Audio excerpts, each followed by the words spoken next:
আজকে সকালবেলা ঘুম থেকে উঠে দরজাটা খুলেই দেখি যে এনারা বসে আছে। এখন রোজ দেখি ওরা এখানেই বসে থাকে, আমিও তাড়াই না, বেশ ভালোই লাগে দেখতে। কি সুন্দর চুপচাপ নিষ্পাপ হয়ে বসে থাকে, খুব ভালো লাগে। আর উঠেই তাড়াতাড়ি করে আমি রান্না বসিয়ে দিয়েছিলাম, কারণ আমার সারা রাত ঘুম হয়নি। মেয়েটাকে অ্যাকচুয়ালি ভ্যাকসিন দেওয়া হয়েছে, তো ওই জন্য বেচারা ঘুমাতেও পারেনি, আমিও তার সঙ্গে পারিনি।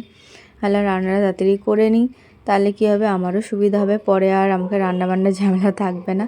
যখন জেগেই আছি তাড়াতাড়ি উঠে পড়ি। 6টার মধ্যে আমি উঠে রান্না বসিয়ে দিয়েছি, বাসি কাজ সব সেরে। আর এই যে আমি এখন চা খাচ্ছি, একটু চা করে নিলাম, কারণ সকালে উঠে মাথা ব্যথা এত যন্ত্রণা হচ্ছে, সারা রাত জেগে আছি, ভালোও লাগছে না।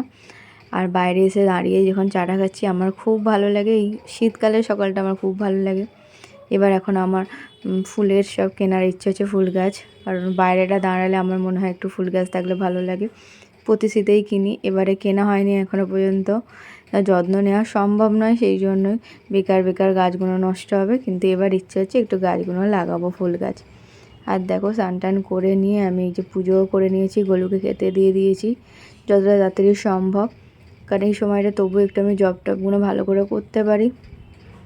আর নাহলে বেলার দিকে মেয়ে উঠে পড়ে, তখন আর পুজো করা সম্ভব হয় না ভালো করে। আমি এই যে গলুকে খেতে দিয়ে ভালো করে ওকে পরিষ্কার করেছি, টুপিটা এখনও পরিয়ে রেখেছি কারণ খুব ঠান্ডা। আর জবও হয়ে গেছে, রান্না আমার মোটামুটি কমপ্লিট হয়ে গেছে।